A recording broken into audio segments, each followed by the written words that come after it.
Bismillah, alhamdulillah, wassalatu wassalamu ala sayyidina rasulillah sayyidina Muhammadin ibni Abdillah wa ala alihi wa sahbihi wa man tabi'ahu wa walah, la hawla wa la quwwata illa billah, amma ba'd.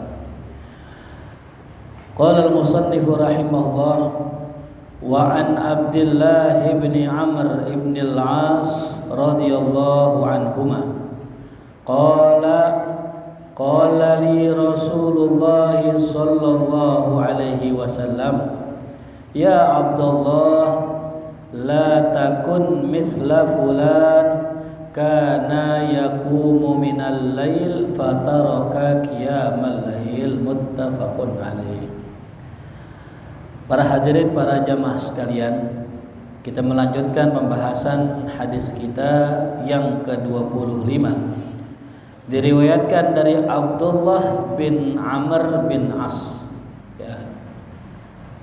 Beliau mengatakan baginda Rasul pernah memberikan nasihat kepada saya, di mana beliau bersabda, ya Abdullah, wahai Abdullah, la takun misla fulan, kamu jangan menjadi seperti si fulan. Kana yaqumul lail, dulu dia biasa sholat malam. Fataraka qiyamal lail, kemudian dia meninggalkan sholat malam. Muttafaqun alaih.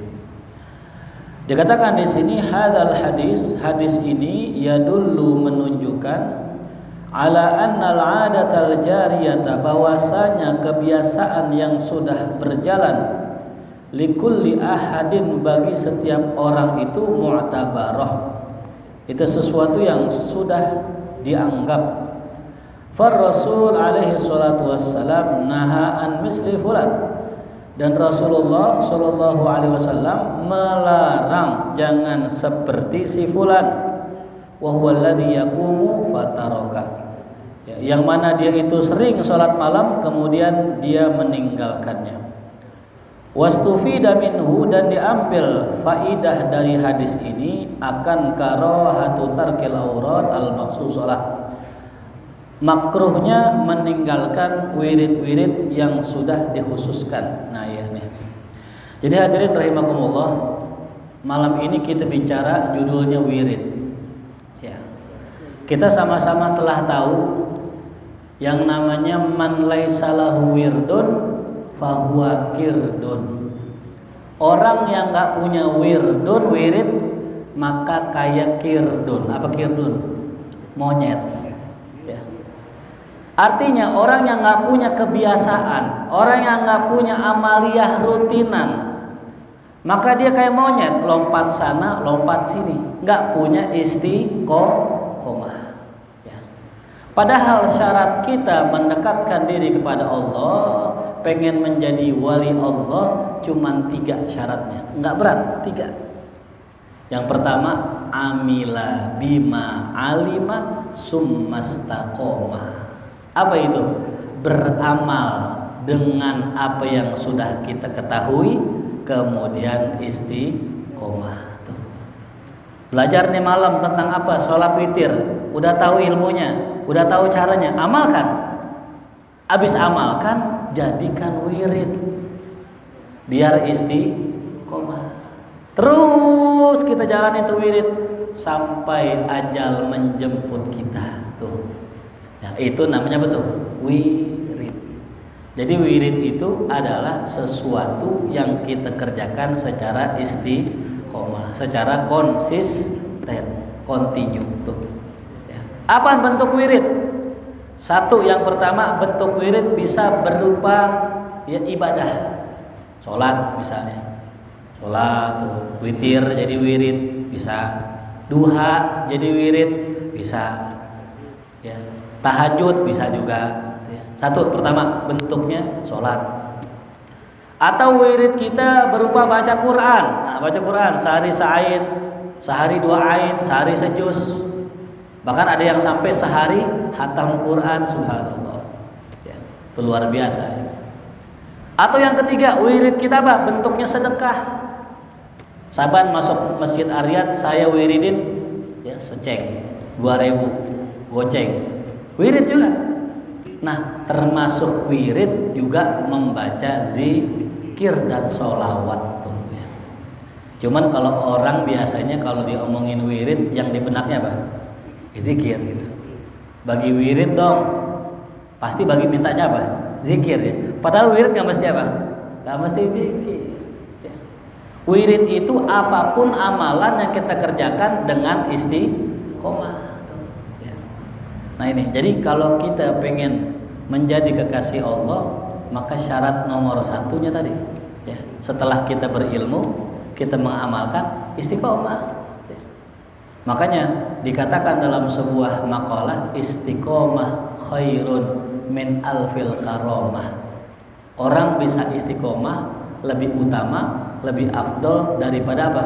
1000 karomah. Nah ini hadirin rahimakumullah, ada orang sahabat Nabi yang Nabi nggak mau sebut namanya. Ya Abdullah, la takun misla fulan, ente jangan kayak si fulan. Kenapa nggak disebut namanya sama Nabi? Karena Nabi punya akhlak luar biasa. Nabi kalau nyebut orang yang kurang bagus, Nabi nggak sebut namanya. Ya. Jadi kebiasaan Nabi kalau nyebut contoh, ngasih contoh orang yang nggak bagus, Nabi nggak sebut namanya. Ya. Ini juga sama dalam Al-Quran. Al-Quran hadirin, ketika berbicara nama-nama orang-orang yang zolim, orang-orang yang jahat, Allah nggak pakai namanya. Siapa contohnya dari Quran? Firaun. Itu bukan namanya hadirin. Firaun itu gelar bagi raja Mesir. Tuh nggak disebut namanya. Namanya Ramses. Abu Lahab, tabat syada abi lahabi watab. Namanya bukan namanya. Abu Lahab namanya ya Abdul Manaf atau Abdul Uzza. Saya agak sedikit lupa. Intinya bukan namanya. Ya, itu pamannya Rasulullah. Ya. Nah begitupun Nabi ketika nyebut orang yang kurang bagus, Nabi nggak sebut namanya. La takun misla fulan, jangan kayak fulan. Ya. Ini juga ngajarin kita kalau kita menceritakan kejelekan orang, jangan sebut namanya. Jadikan sebagai contoh saja tuh ya. Kan kadang kita cerita tuh tentang orang, tentang aib orang. Oh tuh fulan tuh, si dia tuh, si Anu tuh gitu, nyebut namanya, jangan. Gitu. Karena bagi orang lain yang penting bukan namanya, tapi yang penting contohnya. Nah, kenapa si fulan ini? Si fulan dulu rajin banget sholat malam. Tiap malam sholat malam. Tapi sekarang udah nggak sholat malam lagi. Nah, apa sebab hadirin? Ya, ini ya saya punya guru-guru cerita. Kalau si fulan ini yang ninggalin sholat malam, itu dulu sholatnya terlalu semangat. Jadi sholat malamnya banyak, ya, berokaat-rokaat. Yang namanya kita nih manusia, ya, ada batas capeknya. Kalau mengerjakan sesuatu ibadah bukan karena Allah tapi karena nafsu, maka ibadah tersebut tidak akan istiqomah. Ya. Contoh, ada orang lagi main tender proyek, nanya ame gurunya, guru saya mesti bagaimana nih? Yaudah ente sholat malam tuh. Sholat malamnya nggak nanggung 11 rakaat. Qiyamul lailnya kayak Nabi 11 rakaat. Udah sebulan jalan, tender gol, proyek jalan, udah berhenti tuh. Kenapa berhenti? Karena sudah apa tuh? Sudah gol. Nah ini dia. Kata Nabi jangan kayak dia tuh. Ya dulu rajin sholat malam, tapi sekarang udah enggak. Ya itu yang pertama. Bisa jadi orang yang mengerjakan sholat malam enggak istiqomah, tujuannya bukan karena Allah. Tuh, ya kan biasa begitu ya. Giliran lagi susah ngaji, giliran lagi miskin rajin sholat ke masjid mulu, giliran banyak duit aja dah hilang di tongkrongan nggak nongol. Ya. Kemana fulan nih? Bis dapat gusuran dia takut dipinjem. Kan begitu. Ada yang begitu di sini? Nah, nggak ada. Di sini nggak ada. Pojokan kan ada. Itu yang pertama. Yang kedua, kenapa orang itu nggak istiqomah? Bisa jadi tadi dia mengerjakan ibadahnya kebanyakan. Dulu waktu saya awal-awal latihan sholat witir, lagi giro-gironya kalau kata orang Betawi, saya bilang sama guru saya, "Guru, saya sholat witir 11 rakaat, boleh nggak?" Kata guru saya, "Jangan kebanyakan 11, 3 dan 3." Dalam hati ini, dalam hati, anak muda 3, anak muda 11, kalau aki-aki baru 3. Dalam hati sombong nih, gitu, sombong tuh. Bener aja kata guru saya, nggak nyampe 3 bulan 11 rakaat berhenti tuh. Kenapa? Karena tadi kebanyakan. Makanya kalau kita pengen bener kita punya amalan, bermula dari yang sedikit ya. Tahu kalau kita masuk waktu subuh ada istilah fajar sodik sama fajar kazib ya. Apa fajar sodik? Cahaya yang terang di waktu subuh. Itu terbagi 2, sodik ame kazib. Apa arti sodik? Sodik itu bener. Apa arti kazib? Kazib itu bohong ya. Fajar kazib muncul duluan. Kazib nih berarti belum subuh nih, tapi mirip-mirip kayak subuh. Kenapa? Muncul cahaya membentang dari bawah ke atas, besar dan terang, namanya fajar kazib, fajar bohong. Tahu-tahu nongol langsung gede tuh cahayanya tuh. Nah setelah fajar kazib muncul besar gede menjulang ke atas, tahu-tahu hilang. Nah yang kedua muncul setelahnya, cahayanya menyamping ya, namanya fajar sodik. Nah kalau dia muncul pertanda masuk waktu subuh.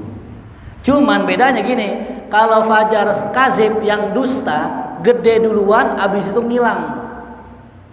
Kalau fajar sodik kecil, cuma lama-lama gede kelihatan, siang masuk tuh. Apa pelajarannya? Jangan jadi kayak fajar kazib. Mulai-mulainya gede, lama-lama apa? Hilang. Tapi jadilah seperti fajar sodik, kecil dulu, lama-lama gede, lama-lama terang. Nah makanya pelajaran dari yang bisa kita petik, kalau mau wirid mulain dari yang sedikit. Emang sih manusia emang bawaannya pengennya banyak aja. Guru bagi amalan apa wirid? Yaudah baca la ilaha illallah 10 kali. 10 kali guru. Sanggup saya 1000, mana duduk doang la ilaha illallah, la ilaha, gampang. Udah 10. Akhirnya dibaca 10, la ilaha illallah, la ilaha illallah. Besok baca lagi 10. Lama-lama gerah juga nih. Waduh. Cepet kayaknya nih, cepet nih. Ini namanya hawa nafsu aja. Ya. Makanya zikir yang kita baca tuh setiap habis sholat, subhanallah, subhanallah, subhanallah, berapa kali? 33. Boleh gak lebih? Gak boleh. Gak boleh lebih. Boleh gak kurang? Gak boleh. Dia harus pas 3. Ya. Alhamdulillah 33. Boleh gak lebih? Gak boleh. Harus pas. Allahu Akbar 33. Gak boleh lebih, gak boleh kurang. Tahdidan, la takriban, dengan batasan yang pas, bukan kurang lebih atau kira-kira tuh. Kenapa 33? Ini kalau kita lihat faidahnya, manfaatnya itu kalau kita bacanya 33 baru bermanfaat gitu. Makanya ada zikir hadirin yang kalau kita baca itu ada dosisnya. Nah ada ya. Zikir apa yang ada dosisnya itu? Subhanallah. Tasbih itu jangan sembarangan hadirin. Tasbih itu amalan berat. Saya pernah cerita dulu ya, teman saya baca tasbih subhanallah, subhanallah, subhanallah, subhanallah, subhanallah, subhanallah selama seminggu nggak tidur hadirin, nggak bisa tidur karena hawa badannya panas. Baca betul subhanallah. Ya. Kenapa? Karena memang subhanallah ini zikir yang ada dosisnya. Lain sama sholawat. Kalau kita baca sholawat nggak ada dosisnya. Baca 1000 boleh, 10.000 boleh, sehari 100.000 boleh kalau sanggup. Jadi kita sama wiridnya jangan sembarangan ini. Nah, wirid yang paling aman yang kalau kita baca nggak ada dosisnya Al-Quran. selain daripada sholawat, baca Quran sebanyak-banyaknya bisa, gitu. Ya.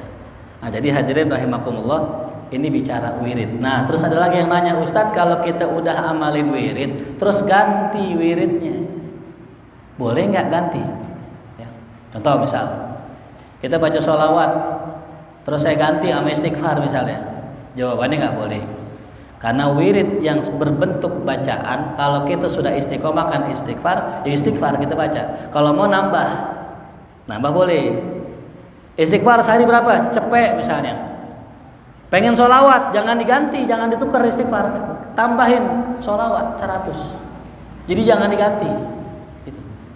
Ya. Beda sama sholat. Nah, ini kadang beda nih sama sholat nih. Contoh, sholat tahajud. Kan tahajud itu kalau kita jadikan wirid, syaratnya dia harus tidur dulu. Walaupun ngeriap-riap boleh. Nah, bagaimana kalau saya nggak tidur? Ya nggak bisa tahajud. Terus bagaimana? Witir. Nah, maka jadikan wirid kita bukan tahajudnya, tapi wiridan kita qiyamul lailnya. Kalau udah qiyamul lail enak, mau sholat boleh, mau witir boleh, mau sunnah mutlak boleh, mau sholat hajat boleh, mau taubat sunat taubat boleh, apapun boleh. Karena kita jadikan wirid apa tuh? Qiyamul lail. Qiyamul lail maknanya berdiri di waktu malam, ngapain aja boleh, selama itu ibadah, namanya apa? Qiyamul lail. Ya. Nah, jadi ada wirid yang bisa dirubah, ada wirid yang nggak bisa dirubah. Tuh, ya.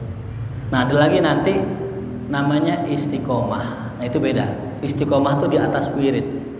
Ya, ada mudawamah, ada istiqomah. Apa bedanya Ustadz? Kalau mudawamah satu amalan yang sama, dawam, konsisten. Tapi kalau istiqomah enggak. Contoh, kita ngaji di Ariyat malam Kamis, ya, udah istiqomah nih. Pindah ke Bojong kita, jauh gak Bojong? Mau ke Ariyat kira-kira berat gak? Cari pengajian malam Kamis yang sama, maka kita dianggap istiqomah, walaupun bukan di Ariyat. Tapi tidak apa tuh? Mudawamah. Karena mudawamah lebih spesifik daripada istiqomah. Ya, bisa dipahami? Jadi ada istiqomah, ada apa tadi? Mudawamah. Nah, ulama mengambil kaidah dari hadis ini, annal adata muhakkamah. Bahwasanya kebiasaan seseorang bisa dijadikan sumber hukum. Fal hadis ini merupakan bayanu, penjelasan tentang larangan tarkil aurat, meninggalkan wirid al-mu'tadah yang sudah biasa dikerjakan pada waktu-waktu yang tertentu.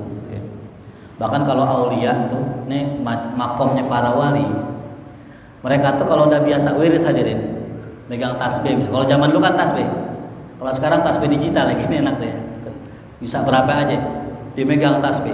Allah. Suatu malam ini mereka ketiduran, ada wali ketiduran. Itu malam karena emang udah biasa wirid, itu tasbih jalan sendiri hadirin. Tasbihnya betul muter sendiri karena memang tiap malam udah biasa betul wirid.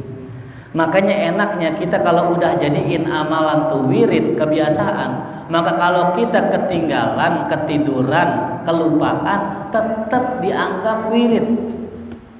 Ya, contoh, tiap malam biasa witir nih, pas banget kecapean, habis acara maulid, pulang nggak sempet witir. Terus malam kita tidur, dianggap sholat malam. Kenapa? Karena emang kebiasaan kita apa tuh? Sholat. Bahkan yang ajib luar biasa, ada kisah tuh salah seorang khalifah di masa Turki Utsmani. Dia punya wirid hadirin. Itu biasa wirid sholawat sekian ribu tiap malam. Tiba-tiba malam dia ketiduran, nggak sempat wirid. Tiba-tiba di pagi hari ada seorang yang laki-laki, dia minta izin untuk menemui khalifah. Nah, lantas ajudannya nggak ngasih, cuman kata dia ini urgent, penting, saya pengen ketemu khalifah. Emang urusan apa? Pokoknya saya pengen ketemu khalifah. Dia udah dikasih izin. Begini khalifah, saya punya utang banyak, saya nggak mampu untuk membayar utang saya. Bisa nggak Anda membantu saya? Ya. Bisa nggak Anda membantu saya? Loh kok ente bisa bilang begitu? Kok bisa minta tolong sama saya? Dari sebab apa engkau minta tolong sama saya? Semalam saya bermimpi kepada Rasulullah, bermimpi Rasulullah. Di dalam mimpi tersebut dia menyebut nama Anda. Beliau menyebut nama Anda. Nama Khalifah. Khalifah duk aja, Masya Allah. Rasul nyebut nama saya. Ya. Ketika mendengar begitu diambil kantong duit dikasih. Nih buat ente. Coba sekali lagi, saya pengen dengar omongan ente. Semalam Rasul ngomong apa? Ya. Rasul sebut nama Anda Tuhan. Langsung dikasih lagi duit. Sampai duit kantong di persimpanannya habis. Karena girang beliau disebut namanya sama Rasul sallallahu alaihi wasallam. Dan beliau katakan, betul itu. Saya semalam tertidur. Saya biasa wirid sekian ribu sholawat. Namun semalaman saya tidak membaca sholawat. Langsung yang menegur siapa? Rasulullah. Masya Allah itu. Jadi hadirin rahimakumullah, wirid yang kita baca, sholawat yang kita baca tiap malam, itu langsung disetor kepada Rasul. Langsung disetor kepada siapa? Rasul. Cuman kita nggak tahu. Kita disetorin sama Nabi, kita nggak tahu. Cuman Nabi tahu kita, tapi kita nggak tahu Nabi itu. Ya. Jadi ini dahsyatnya amalan sholawat. Rasul tahu siapa yang ngirimin sholawat kepadanya. Gitu. Makanya coba-coba sekali waktu habis sholat fardu nih, kita baca begini nih hadirin. As-salatu wassalamu alaika ya sayyidi ya Rasulullah. As-salatu wassalamu alaika ya sayyidi ya Rasulullah. Sambil hati kita bayangkan maqam Nabi, kita bayangkan berada di depan maqam Rasulullah. Itu salam kita insyaallah nyampe ke Rasulullah. As-salatu wassalamu alaika ya sayyidi ya Rasulullah. Itu malaikat langsung kirimkan salam kita sampai ke Rasulullah. Dan Rasul tahu ini umatnya sedang membacakan salam dan sholawat buat dirinya. Tuh, subhanallah. Ya. Ini cara kita membangun hubungan sama siapa? Sama Rasulullah. Gitu. Bukan kalau ada kan sekarang orang baca sholawat sambil gendang-gendang. Ya Habibah, pang terumpang terbang pang pang dumpang pang terumpang ada pang pang dumpang. Itu kagak khusyuk dah hadir itu. Bukan yang begitu. Bukannya nggak boleh, bukan. Cuman bukan seperti itu cara kita salam sama Nabi, nggak sopan, betul nggak? Masa kita salam sama Nabi begitu-gitu, bukan. Ya. Bahkan ada ulama yang mengharamkan main tumbuk haram kata atas rebana boleh, yang haram apanya tuh tumbuknya. Tapi sebagian ulama mengatakan begitu. Artinya apa? Kalau kita salam sama Nabi harus khusyuk, harus adab. Ya. Bahkan maaf nih, ya. Ini yang orang sebagian belum tahu. Ternyata ziarah ke kubur maqam ulama itu orang-orang itu harus ada adabnya. Ya. Ini sebagian ulama mengatakan nggak boleh nyium maqam, nyium nisan nggak boleh. Sebagian ulama. Kenapa? Karena dianggap nggak adab. Maka anjuran sebagian ulama hanya berdiri dari jauh memandang kuburan, salam, selesai pulang. Gitu. Tapi ada ulama yang membolehkan nyium dengan syarat. Apa syaratnya? Saya karena cinta nyium maqam itu, karena tabarruk, bukan ikutan. Kan sekarang begitu ya. Orang lihat gurunya cium, semuanya cium. Lah itu basah itu di sana itu. Mana yang nyium 500 orang kan gitu. Ada yang netes lagi nyium itu. Allah. Ini kan adab Ustaz, ini adab. Justru paling adab kita jangan nyium, itu paling adab udah. Gitu. Ini saya nggak menyalahkan yang nyium nih, saya pengen jelasin adabnya. Sampai-sampai Imam Nawawi hadirin ketika berziarah ke makam Imam Syafi'i, Imam Nawawi dari Damaskus jauh-jauh datang ziarah kagak masuk makom. Kenapa? Aneh nggak berani mendekati makam Imam Syafi'i. Masya Allah. Di luar hadirin nggak berani masuk. Ya. Kalau kita kan Masya Allah ya kadang udah masuk selfie dulu gitu. Ya Allah ya Karim. Di mana adab kita? Kadang kembangnya diambilin, dikantongin berkah. Iya. Bahkan ada yang sujud di kuburan, ya Allah. Ya. Ya mungkin sebagian kita pernah ngelihat ya ada orang begitu. Saya nggak mengatakan mutlak haram, nggak. Ini ulama beda pendapat. Cuman paling bagusnya pakai adab. Ya, zaman sekarang orang udah nggak punya adab hadirin. Bapaknya meninggal belum dikuburin nih, baru malam masih di ngajiin. Ayah, ayo kita foto bersama sebelum berpisah di alam dunia. Di foto tuh emaknya pakai tongsis lah gitu. Bapaknya udah mati hadirin, dipoto gitu. Allah, kurang ajar gak tuh? Astagfirullahaladzim. Iya sih bener kenang-kenangan, cuman gak begitu juga. Orang meninggal ada adabnya. Ke kuburan tuh kalau bisa jangan pakai sendal, itu adabnya, kan gitu. Ya. Jadi banyak orang sekarang ini datang ziarah. Makan yang paling cakep nih saya ya. Mungkin sebagian jamaah sering lihat habaib kalau ziarah umumnya ya pada diri. Ziarahnya diri gitu. Nggak duduk, nggak diri. Emang nggak lama, bentaran doang. Baca Fatihah, dah terus pulang. Pertanyaan kenapa nggak duduk gitu? Karena emang ziarah itu paling afdolnya, paling adabnya diri. Gitu. Ketimbang duduk ya, duduk boleh. Cuman paling afdolnya apa tuh? Diri. Cuman orang kita punya kebiasaan kalau ziarah baca Yasin, tahlil, kalau diri pegel. Kalau di sono enggak, ditarim ya. Orang-orang habaib itu yang saya lihat, itu kalau ziarah paling tahlil doang, udah Fatihah, udah pulang gitu. Ya. Nah, kalau kita kan banyak rangkaian ya, baca tahlil, Yasin, Maulid, Ratib semua dibaca tuh. Ya pegel lah kalau diri, makanya duduk. Artinya apa tuh? Ya, artinya apaan aja ada ilmunya gitu ya. Para hadirin rahimakumullah. Jadi intinya jangan kita tinggalkan wirid yang sudah kita kerjakan. Wa an Aliin radhiyallahu anhu qala, diriwayatkan dari Sayyidina Ali ia berkata qala Rasulullah sallallahu alaihi wasallam.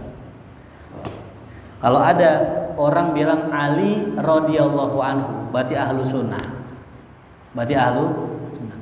Ada hadirin gurunya Imam Bukhari. Nah kalau kita ntar baca khatam Bukhari kan bulan Rajab biasa ya, khatam Sahih Bukhari. Udah khatam sini kemarin ya? Udah khatam kemarin ya di Kuitang. Kalau kita baca Sahih Bukhari ntar ketemu tuh qala Aliyun alaihi salam. Qala Ali alaihi salam. Yang kita tahu alaihi salam nabi apa sahabat? Nabi.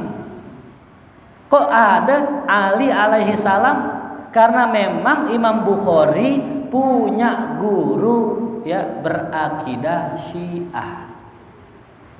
Imam Bukhari nih punya guru akidahnya apa? Syiah. Terus bagaimana satu? Kok dia ngambil ilmu dari Syiah tuh bukannya sesat? Ya ini dia. Dalam urusan periwayatan hadis ya, itu tidak disyaratkan orang yang diambil hadisnya Syiah kek, Mu'tazilah kek atau apapun, enggak disyaratkan. Yang penting ini orang jujur, terkenal hafalannya kuat. Makanya Imam Bukhari mengambil hadis dari Syiah. Gitu. Nah itu tidak menunjukkan bahwa Imam Bukhari membenarkan akidah Syiah, enggak. Jadi jangan bilang begini, wah itu Imam Bukhari aja berguru sama Syiah, ente berguru sama Syiah dong katanya. Nah, lagi mana ceritanya ya? Berguru sama si A, si B boleh, si B gitu ya. Si A jangan. Nah, ini bahaya hadirin. Tahu kan si A kerjaannya ngapain? Melaknat Abu Bakar Siddiq, melaknat Sayyidah Aisyah, melaknat Sayyidina Umar bin Khattab, dia laknat sahabat-sahabat tuh. Ya. Padahal prinsipnya kalau kita ya pengen selamat mengikuti ajaran Rasul, ikutilah ahlu sunnah wal jamaah. Siapa tuh ahlu sunnah? Orang yang mengikuti Nabi dan para sahabat. Jangan dilaknat. Sahabat punya salah itu. Semua orang juga punya salah. Ya. Saya pernah jelaskan dulu di sini. Sahabat tuh kayak air laut. Banyak kebaikannya. Walaupun ada kotornya, ada salahnya, hilang di tengah laut. Ya. Sama kayak orang tua kita ya. Orang tua kita biar kali jelek bagaimanapun tetap siapa tuh? Orang tua kita gitu. Ya. Jadi ntar kalau kita baca riwayat tentang sahabat, ya, aduh sahabat begini kurang bagus gitu, udah maklumin. Ya. Karena apa? Karena kesalahan mereka itu nggak ada seujung kukunya kebaikan kita. Tuh ya. Nah ini kata Sayyidina Ali, beliau menyampaikan baginda Rasul bersabda, "Autiru ya ahlal Quran." Witirlah kalian wahai ahli Quran. Fa innallaha witrun yuhibbul witro. Ya. Yang bisa kita petik dari hadis ini yang pertama, ada perintah yang menunjukkan sunnah. Perintah menunjukkan apa? Sunnah. Kata Imam Syafi'i. Perintah apa itu? Autiru, witirlah kalian. Gitu ya. Makanya nih hadirin, kalau kita sholat udah 5 waktu, maka step selanjutnya adalah kita kerjakan sholat sunnah. Cumannya nih, orang yang masih punya utang sholat wajib, haram hukumnya sholat sunnah. Kan banyak tuh orang-orang yang ayo kita sholat, kerjakan duha. Kalau mau rezeki berkah, kerjakan duha. Kalau mau jabatan tinggi, kerjakan tahajud. Betul, cuman tanya dulu, abang punya kodok sholat nggak? Itu. Jadi haram hukumnya ya orang sholat sunnah sedangkan dia masih punya utang sholat wajib. Biasa dah, yang namanya orang kita kan kadang benernya telat, lempengnya telat, udah umur gocap baru taubat kan gitu. Terus kemarin gimana tuh? Ya udah, sekarang sholat sunnahnya, qobliyahnya diganti kodok sholat, duhanya kodok sholat, tahajudnya kodok sholat tuh, ya, gitu. Jadi nggak boleh ya orang yang masih punya utang sholat mengerjakan sholat apa? Sholat sunnah ya. Sama kayak orang masih punya utang duit sama orang, itu kalau bisa bayar dulu baru kita sedekah. Karena sedekah sunnah, bayar utang apa? Wajib itu. Nah tapi perintah autiru di sini dipahami Abu Hanifah sebagai perintah wajib. Karena perintah autiru, witirlah kalian. Kalau Nabi sudah nyuruh, maka itu menjadi wajib. Tapi kalau buat kita madzhab Syafi'i hukumnya apa? Sunnah. Kenapa witir? Nah ini dia. Karena Allah witir, ya, ganjil. Yuhibbul witro, suka yang ganjil-ganjil. Ini menjadi kaidah bagi para ulama kalau ngerjain apa-apa ganjil. Makanya yang punya bini satu, udah ganjil tuh. Nah itu ganjil satu udah. Dapat tuh sunnah witir. Tapi kalau nambah 2, nah kalau bisa tambahin lagi berapa? 3. Insya Allah kalau bini 3 selamat di akhirat, insya. Ada guru saya cerita begitu. Kalau bini 3 saat itu cenderung bakal selamat kita. Kenapa?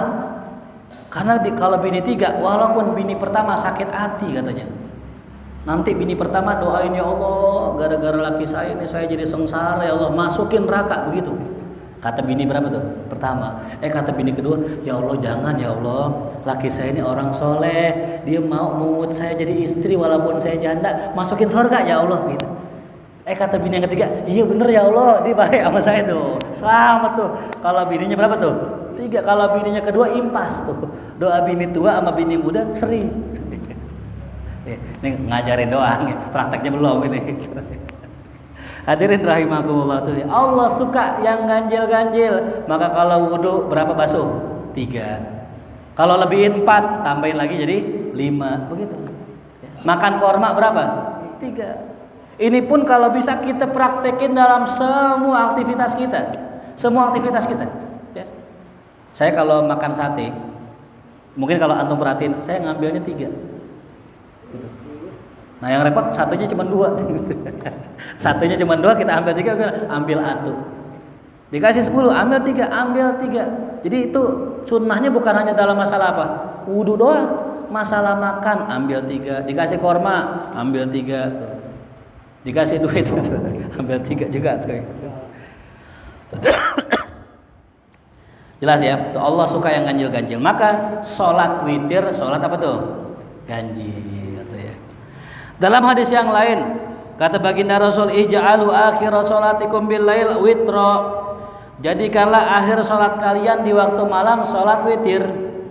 Maksudnya apa? Jadiin kalau kita sholat udah isya, terakhirnya sholat witir.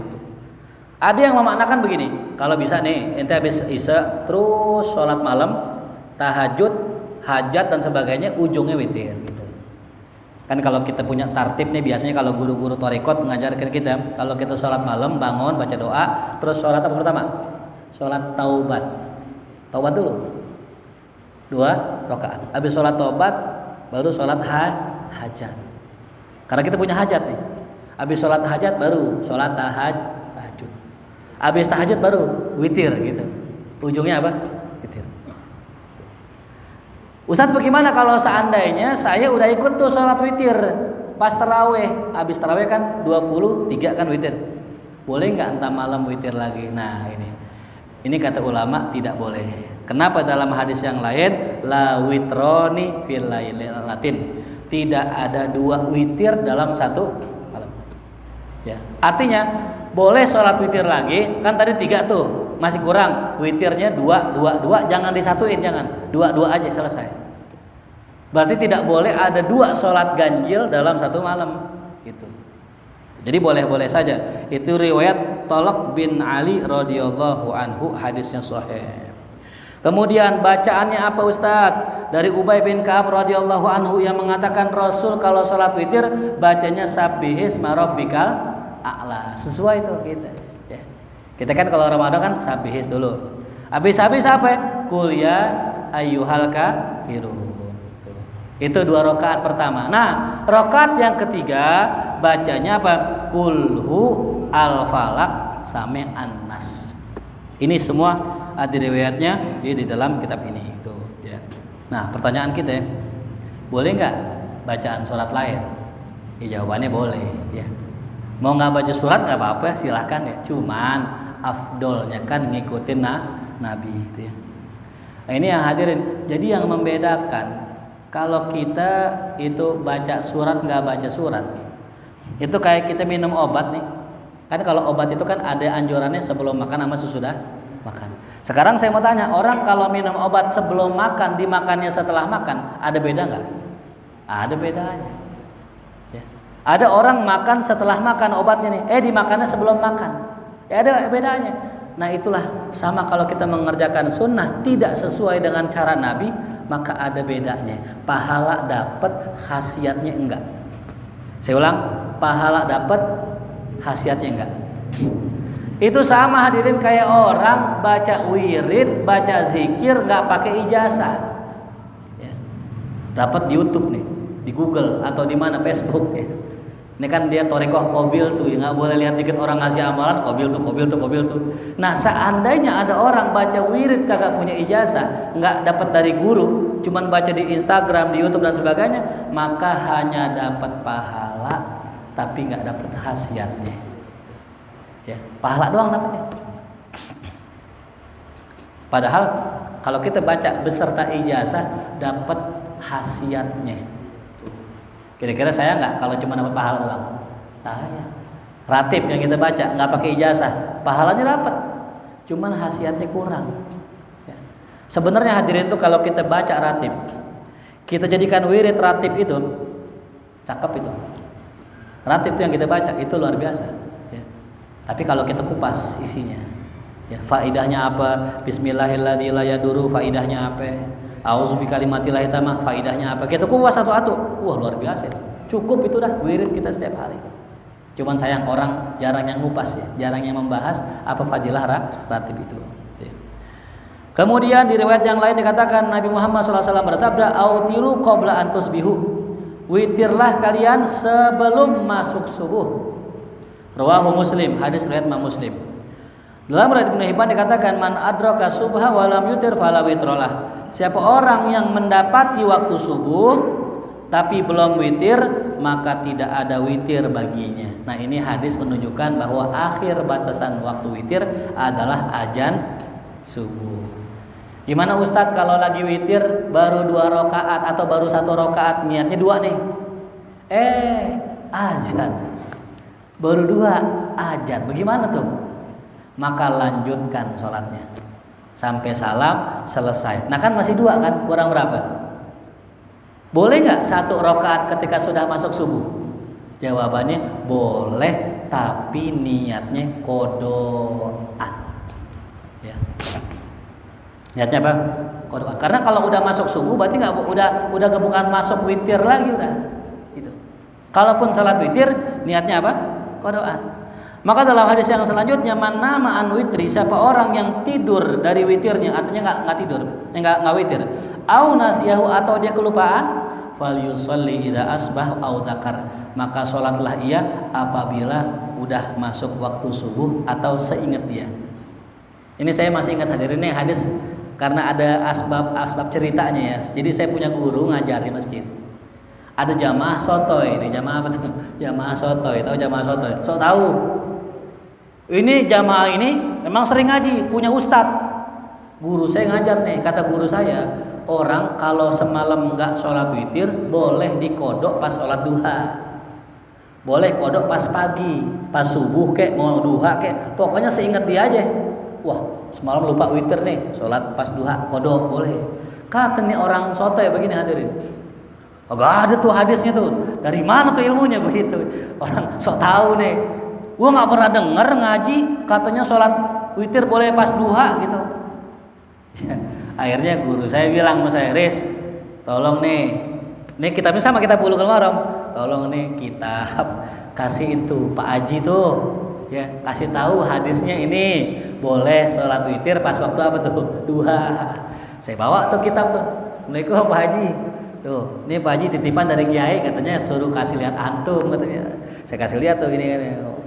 Oh iya, ada ya hadisnya. Iya tuh. Intinya apa? Jangan dulu nyalain kalau kagak ngerti ilmunya. Nih kan sekarang kan banyak orang gitu ya. Yang lebih tahu kan sekarang netizen. Maha benar netizen dengan segala komentarnya. Wah, Ustadz salah nih. Wah, hebat banget. Ustadz belajar 10 tahun di Mesir disalah-salahin sama orang yang enggak pernah kemana-mana itu. Ya. Jadi boleh-boleh aja hadirin mengkodok salat apa? Witir. Saya ingat dia.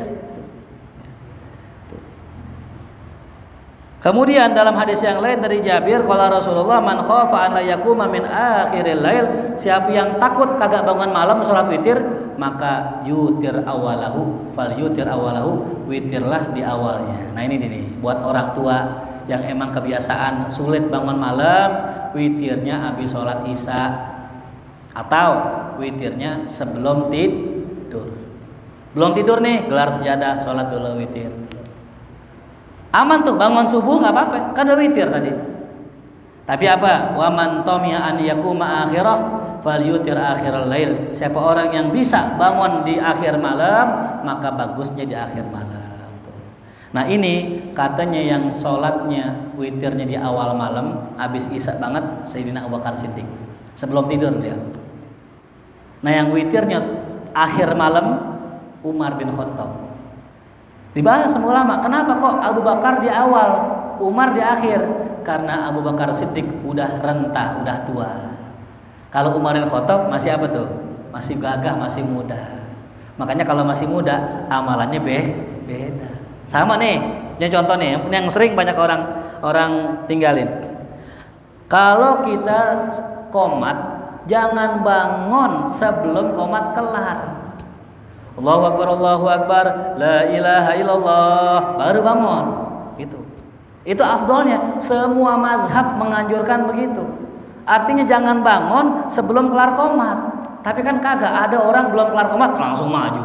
Allahu Akbar, langsung diri, langsung maju.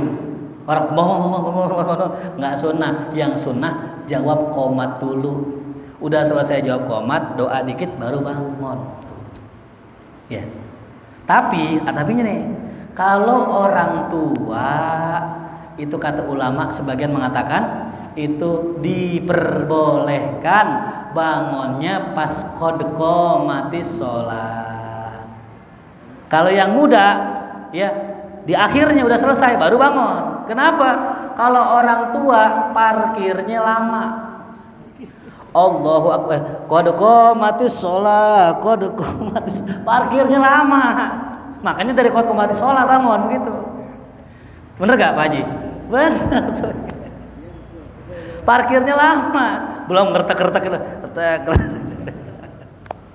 Kalau anak muda enggak, la ilaha illallah, langsung bangun, gercep, sigap tuh, bedanya gitu. Jadi jangan samain anak muda sama orang tua ya.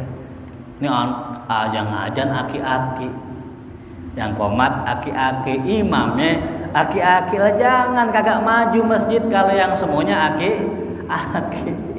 Udah mana azan begeter lagi, Allahu Akbar, begeter tuh, ada vibranya gitu. Ya anak muda yang kuat-kuat. Nah, ini ya, perbedaan. Makanya Nabi ketika masih mudaan, Nabi kalau sholat habis sujud rakaat pertama langsung bangun. Kenapa? Masih mudaan. Pas Nabi sudah agak tua, Nabi pakai duduk apa tuh? Istirahat. Tuh bedanya. Jadi ada beda antara ibadahnya anak muda sama ibadahnya orang tua. Abdullah bin Umar radhiyallahu anhu, anaknya Sayyidina Umar, orang buka puasa pakai korma, pakai makan, pakai kolak. Abdullah bin Umar buka puasa jima istrinya. Masya Allah tuh. Ada gak yang sanggup tuh kita? Lah kan puasa lemas gak? Lemas. Lah buka puasa lah boro-boro mikirin istri. Kolak dulu, kolak sama lontong, baru habis maghrib tuh. Lah ini kagak, buka puasanya pakai jima istri, hadirin. Batalinnya pakai jima istri. Allahu Akbar tuh. Cobain dah sekali-sekali gitu. Bisa nggak tuh hadirin? Allah, kepala kita rontok tuh. Ya. Jadi beda ya antara anak muda sama apa tuh orang tua. Jangan disamain tuh ya. Wallahu alam bishawab. Sebelum kita tutup, mari ada pertanyaan dipersilakan. Adal Bang. Fikih aja nih, ada untuk barisan sholat mulai tengah ya.